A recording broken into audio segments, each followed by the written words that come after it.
আসসালামু আলাইকুম আমার আপু ভাইয়ারা সবাই কেমন আছেন? আপনারা সবাই বলেন এগুলা কি পড়তেছে? ঠান্ডা পড়তেছে না বরফ পড়তেছে? এত পরিমাণে শীত কি আর বলবো। আর আমাদের বাড়ি যেহেতু নদীর সাইডে এত বাতাসে আজ কয়েকদিন তো ঠান্ডায় অবস্থা পুরাই কাহিল। কয়েকদিন আগে ঠান্ডা পড়েছিল, মাঝখানে 2 দিন একটু একটু রৌদ্রের আলো দেখা গেছে। আর আজ কয়দিন তো সূর্য মামাই উকি দিতেছে না। সকাল 10টা বাজলেও মনে হইতেছে যে এখনো মনে হইতেছে যে ভোর 5টা। আর দুপুর হইলে তো বোঝা যায় না, তাও মনে হয় যে সকালই হয়ে আছে। বিকালবেলা মানে সারা আর এরকম অবস্থায় রান্না বান্না কোনো কাজই ভালো লাগে না, ব্লগ ভিডিও দিতে পারতেছি না, কোনো কিছুই করতে মন চায় না, খালি কম্বলের নিচে বসে থাকি। যাই হোক, কম্বলের নিচে খালি বসে থাকলে তো আর হবে না, রান্না বান্না করে তো বাচ্চা কাচ্চাদের মুখে কিছু খাবার দিতেই হবে। আর এদিকে বড় ছেলে আজ কয়েকদিন তেমন খেতে চাইতেছে না, ভাত টাত ওর ভালো লাগে না। যাই হোক, তার জন্য ভাবলাম যে একটু খিচুড়ি রান্না করে দেই আমার ছোট্ট চুলায়। তার জন্য খিচুড়ি রান্না করতেছি আর চিংড়ি মাছ ভাজি করতেছি। বাবার বাড়ি ছিলাম 2-3 দিন, বেড়ানোর পরে আবার আসছি শ্বশুর বাড়িতে। আর ওর দাদি ওর জন্য মাছ ভাজি করেছে, সেই মাছ ভাজিও খাবে না, পছন্দ না। অন্য কোনো মাছ বেশি ভালো পছন্দ করে না। যাই হোক, তাই ভাবলাম যে চিংড়ি মাছ আছে, চিংড়ি মাছ ভাজি করে দেই আর ছোট্ট চুলায় খিচুড়ি রান্না করে দেই। আসলে ছোট চুলায় যাই রান্না করে দেই বাচ্চারা কিন্তু অনেক পছন্দ করে। ওরা মনে করে পিকনিক করতেছি, পিকনিকের খাবার যাই হোক, ভালো হোক খারাপ হোক, তাও সব কিছুই পছন্দ করে, খেতে চায়। চড়ুই ভাতি করার পরে যদি সেগুলা মজাও না হয়, তারপরে খুব মজা করে খায় বাচ্চারা। এটা কিন্তু সব বাড়িতেই হয় হয়তো। এই তো যাই হোক, খিচুড়িটা কষিয়ে এখন দিয়ে দিয়েছি পানি।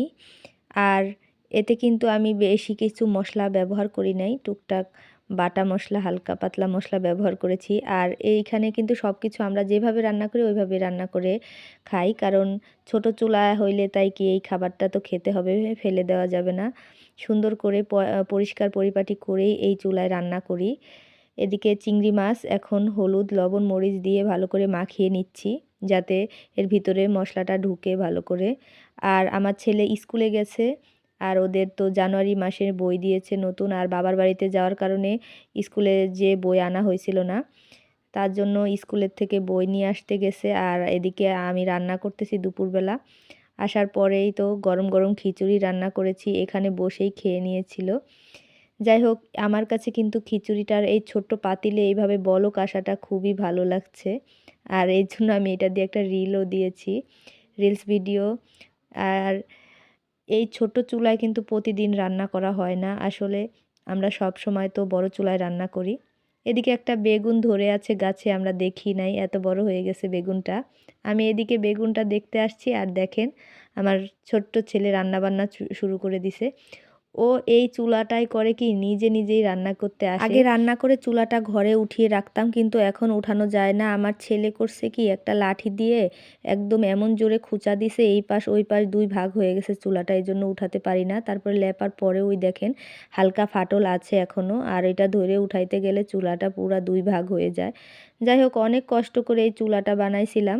আর ছোট বাচ্চা কি আর করার, বাচ্চা কাচ্চা থাকলে আসলে কোনো কাজই সুন্দরভাবে করা যায় না। রান্না করতে গিয়ে যে পাতিলটাই পড়ে যাচ্ছিল। যাই হোক, খিচুড়ি চিংড়ি মাছ সব কিছু হয়ে গেছে, এখন শুধু খাওয়ার পটাপটি হবে।